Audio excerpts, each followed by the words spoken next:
Hey guys, welcome back to another video. In today's budget tech episode, we're going to be having a look at the OnePlus Note 2, which was recently launched. So without further ado, let's get into the video.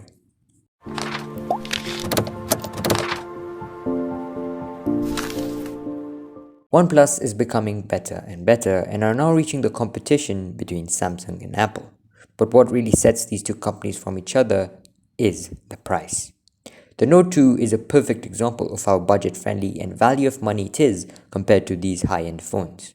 These days, the well-known smartphone companies are dominating the market by exploiting customers with a high-priced phone with relatively less to offer. Unlike those companies, OnePlus is unique in terms of its price. Having that said, let's see what the OnePlus Note 2 has to offer at a price of only $540. Coming on to its specs, the phone brings a dual selfie camera 32 megapixel and a 50 megapixel triple rear camera with a dual LED flash too. Also, it has a 90Hz Fluid AMOLED 6.4-inch display, a MediaTek Dimensity 1200 AL, and is also backed up by a 4500 mAh battery along with a fast 65-watt inbox wrap charger. So let's dive into the details and see how it stands against its competitors. When having a look at the display and camera, the OnePlus Note 2 comes fitted with a 6.4-inch Fluid AMOLED display and a dual punch hole notch. It also comes with a resolution of 1080p by 2400px, having a pixel density of 402 ppi. Also, the screen offers smooth touch interaction with a 90Hz refresh rate. Besides, it is protected with a layer of Gorilla Glass 6 and you get a display fingerprint sensor for security unlocks. The smartphone brings a dual selfie camera including a 32 megapixel wide lens and an 8 megapixel ultra-wide sensor.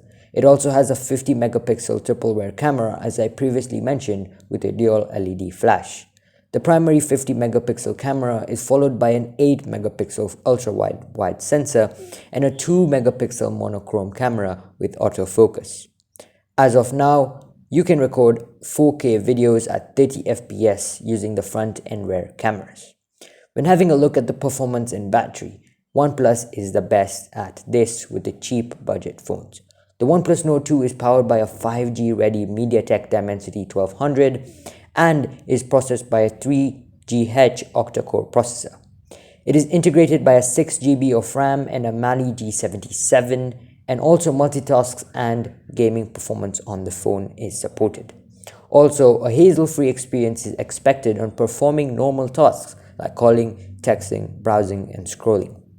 Also, OnePlus claims that it is very fast in terms of the day-to-day uses, and some say it's even faster than an iPhone 12. You can go check out some videos where you can see the OnePlus Note 2 against the iPhone 12, and in terms of opening apps, the OnePlus Note 2 is much faster than an iPhone 12, which is 3 times the price of the OnePlus Note 2. The smartphone gets its juice from a 4500 mAh non-removable LiPo battery for charging. You get a 65-watt wrap charger out of the box, and 65 watts is usually almost 4 or 5 times more than the current chargers that you currently use in your phone, and it's even better than the iPhone charger. 64-watt charger means that you can charge this OnePlus Note 2 in only 30 minutes and it lasts for a full day of power backup. However, a continuous usage might affect its performance. When having a look at the storage and connectivity, as for the storage, the smartphone offers 128GB inbuilt storage capacity that you can use to store your files like photos, videos, music, movies, documents, etc. However, the phone lacks a memory card slot which limits its storage space. That means you cannot add storage, but you only have to use 128GB, which according to me suffices the daily usage. The phone's connectivity options are 4G, 5G, Volt LTE, and a dual standby Wi-Fi, which is the standard. It has a Bluetooth 5.2, NFC, a USB Type-C port for OTG and charging. And a reminder, this phone lacks a headphone jack, which is a great disappointment. But according to the current latest smartphones, it seems that the headphone jack missing is becoming a trend, and they're trying to promote more wireless headphones. So now coming to the big question, should you buy the OnePlus Nord 2? Now I'm going to give you both sides to this question and I'll let you decide which one you would go for. So let's start with the advantages. You should buy it if, number one, you want fast charging.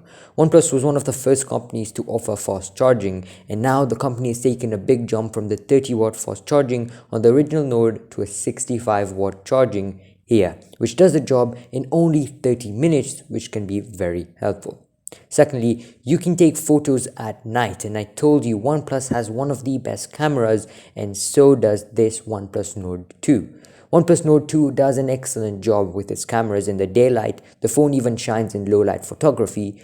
The new Nightscape Ultra mode brings a lot of details to the right image and the best we have seen in this segment so far.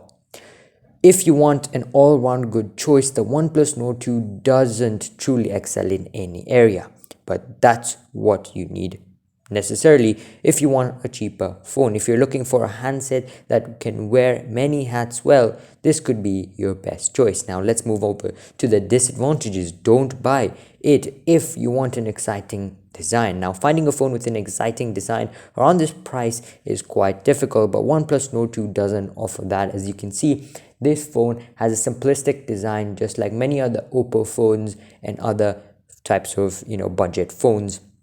Next up, if you don't need a top display, the OnePlus Nord 2 doesn't offer the best screen that we have seen around this price, and while we didn't like this experience, you can have a look at some other alternatives here, because I previously mentioned there are quite a lot of phones with this price which has a similar display. Actually, some have even a better display than the OnePlus Nord 2.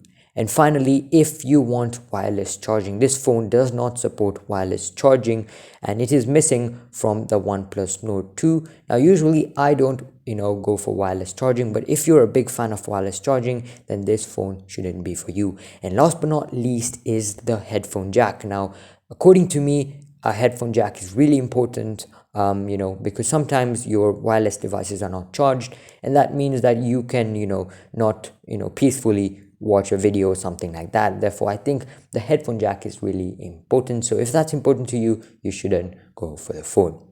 So there goes, that concludes the video. I talked about the OnePlus Nord 2, which just launched a few weeks ago. Hopefully you enjoyed this video. If you want to see some other types of phones in this budget series that I've recently started, do comment down below and I'll see you in the next video. Goodbye.